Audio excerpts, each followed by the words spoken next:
Hello and welcome to the November edition of Cycling Weekly's Tech in a Month. And before we go anywhere, I just need to apologise for my hair and the way I look, sort of facially, really. I decided to do the Red Bull time lapse over the weekend, and it was horrendous. That was 2 days ago, though.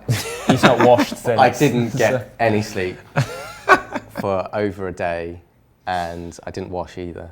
I came straight to work, so I do apologise. But anyway, let's get on with our products. And I've got a light. Good time of year for that. Clocks have just changed. And I've got the Blaze Lazer light. So some of the keen-eyed viewers may have seen these dotted around London because they are attached to the Santander bikes, more commonly known as Boris bikes. And they have... I've made this one earlier. They have two lights in this quite flash neat looking unit. It's a little bit weighty, but Blaze aren't performance light company. You know, they're not for the racing cyclists. They're for the commuters. They're for city commuters that want decent looking sort of hardware and lights. So this one has a normal light, which has 4 settings: flash, low, medium, and high, which is 300 lumens tops. But the sort of showpiece of the Blaze Lazer light is obviously, hopefully we can get this to work, is the laser light, which has 2 modes. So I don't know if you can see that. I like anything with lasers. Yeah, I won't shine it in your eye, just on your nip there, mate. Yeah. But yes, so this projects a laser light 6 meters ahead of you, as long as you've got it positioned correctly. And the idea is that any drivers or any other road users, you know, pedestrians walking along the pavement, they often can't see your light because it's not bright enough, even on flash. So this projects it past the driver or the pedestrian, and they notice something's there, which is a very good idea. I drove by someone on a Santander bike yesterday, and they had this on, and it did make them a lot more obvious. Yes, actually. And they're not even there, are they? Because they're 6 meters behind you, also, you know, in your blind spot, effectively. So Lazerlight have partnered up with Santander, and you can see these all over their brand new Pashley Santander bikes, which have been launched this week, I think, or last week. You can use them independently, so you can just have your normal light settings going on: flash, medium, low, or high. You should get roughly 13 hours out of a fully charged unit on sort of the medium to low settings, a bit less if you have the highest 300 lumen output or the laser light on. And a full charge, I think, takes about 4 hours. I haven't tested this just yet.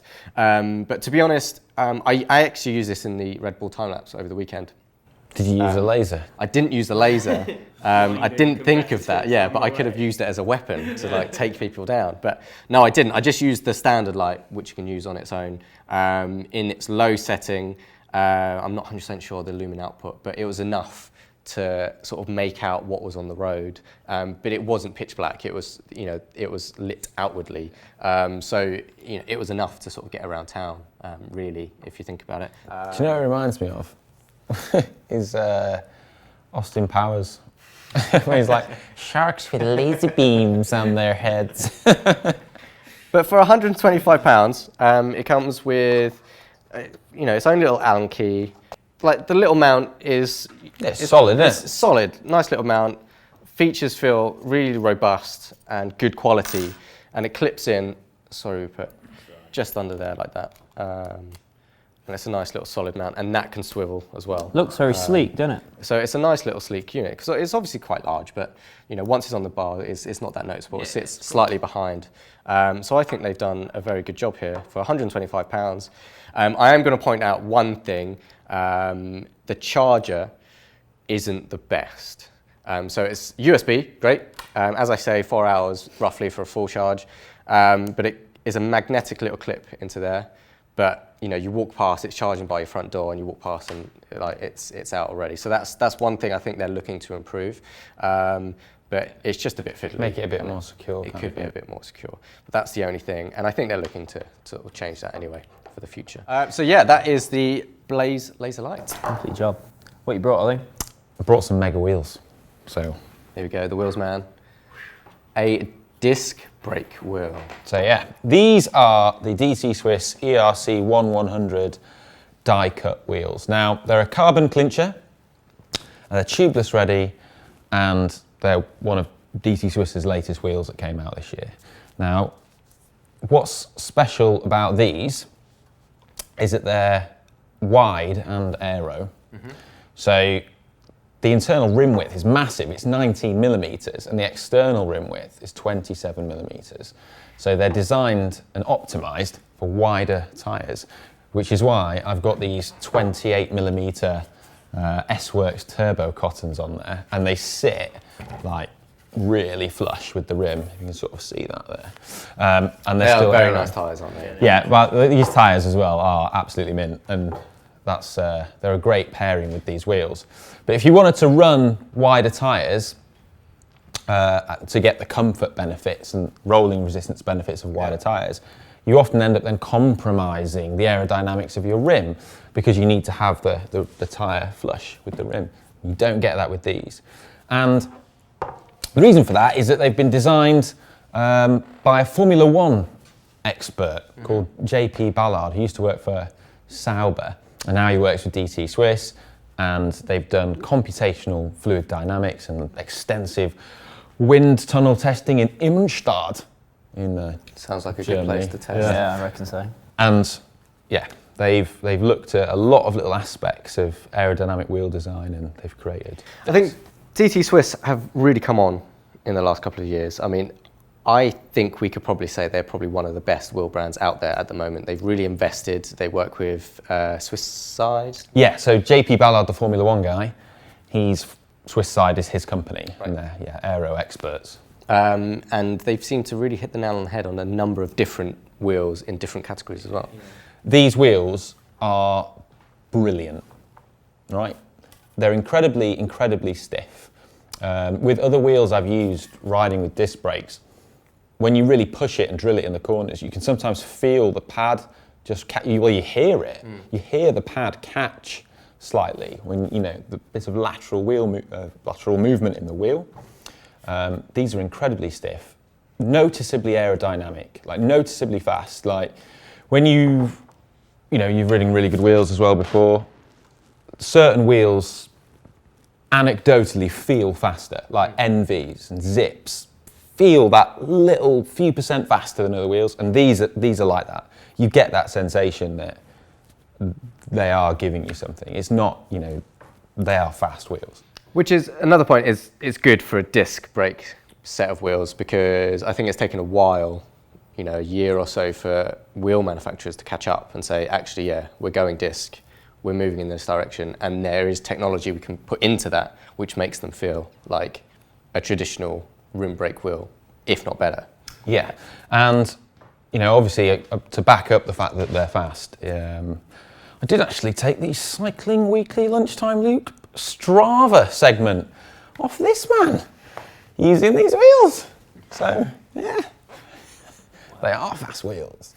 And now he's done 25 hours on the bike though. We'll Yeah, have he's that got back in a mad form. jiffy, mate. They ride beautifully. They're incredibly well made. They're light as well. They come in at 1,500 grams a set for a 47 millimeter deep wheel. So it's a bit, about Zip 303s are about 1,600 grams, which is a comparable wheel. So yeah, nice. Tubeless, they tick all the boxes. Very, very good wheels. Go on then, Roops. I'm going now. And I've brought some shoes. Lovely. Some lovely, lovely shoes. I recognise those. Yeah, these may or may not have been on Simon's feet at one time, but I've reclaimed them now. These are the new Specialized Torch shoes. So they were released a couple of months ago, and there's 3 in the range in total. These are the top end ones, the 3.0s. There's the 2.0s, which I also have a set of, and the 1.0s. And so they come in below the S-Works. So the S-Works is the racing shoe, and the Torch line is meant to be focused a bit more on comfort and just getting the miles done, although you could do a lot worse than this for racing, I reckon. It's got 2 bow dials with dual so you can tighten and slacken them off as well. A little Velcro here, and a carbon or fact carbon, specialised carbon soles, which is on all of their top end shoes. Was an 8.5 stiffness rating, which I don't notice any flex through them. You know, that no, is I haven't plenty either. stiff, I mean, they've been a good set of shoes, but I think ultimately Specialized wanted to sort of simplify their range, haven't they? And I think they're doing that across a lot of their bike ranges, clothing, etc., helmets. They just want to go, right, okay, we need to really define what we want and what they're for. And I think that the first thing they're really doing is their shoes. But they've done a good job with these, actually, I think. Yeah, I think they've done a great job.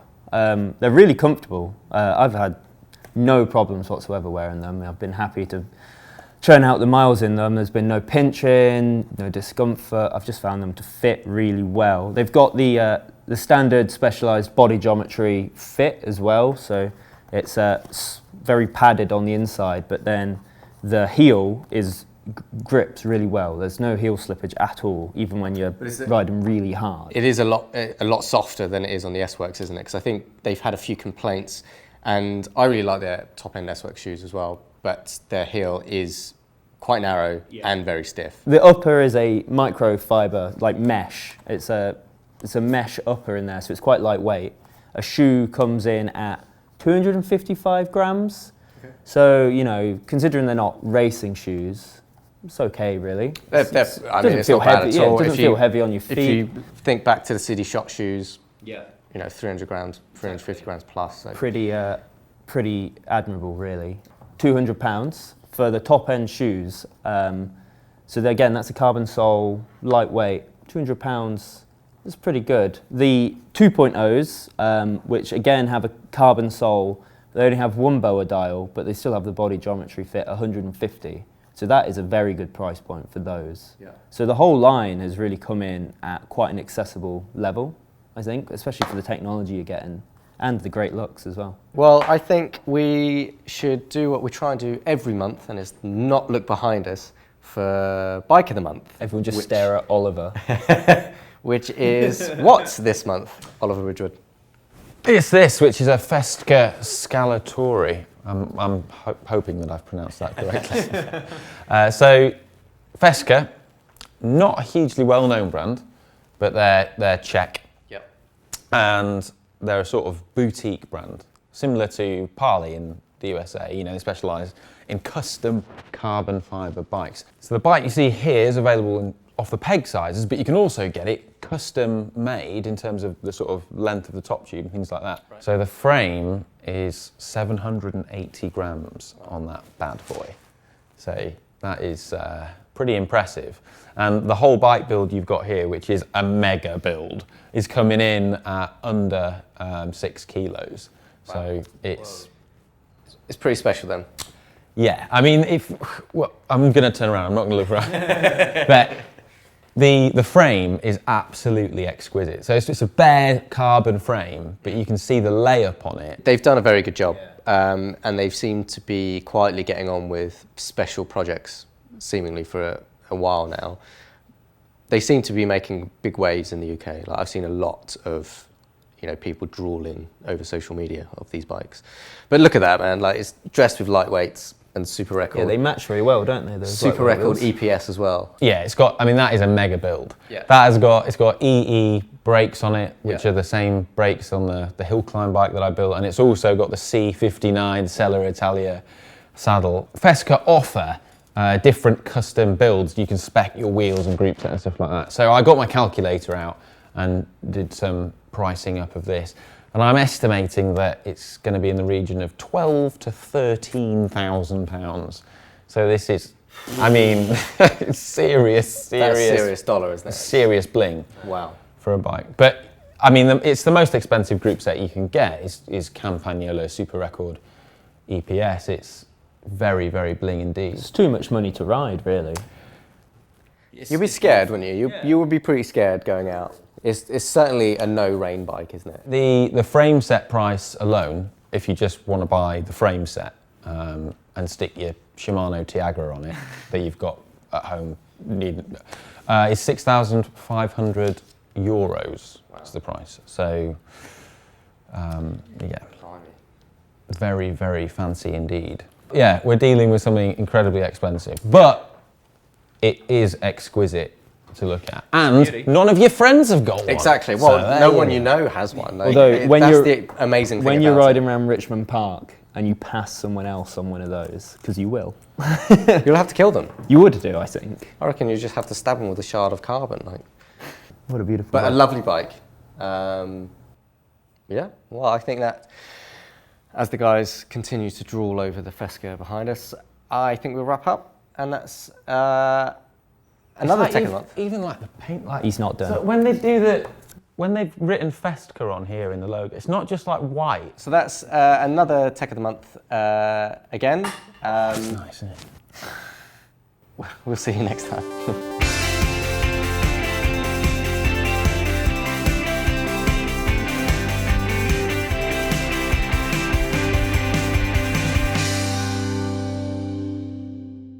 Novice question of the day. Go for it, man.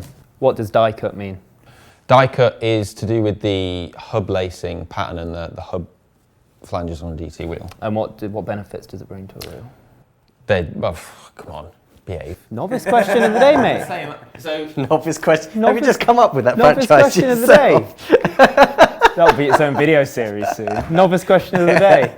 Rupert goes round to random people, like, how'd you make the sandwich? Novice question. Novice question of the day. People are going to want to know.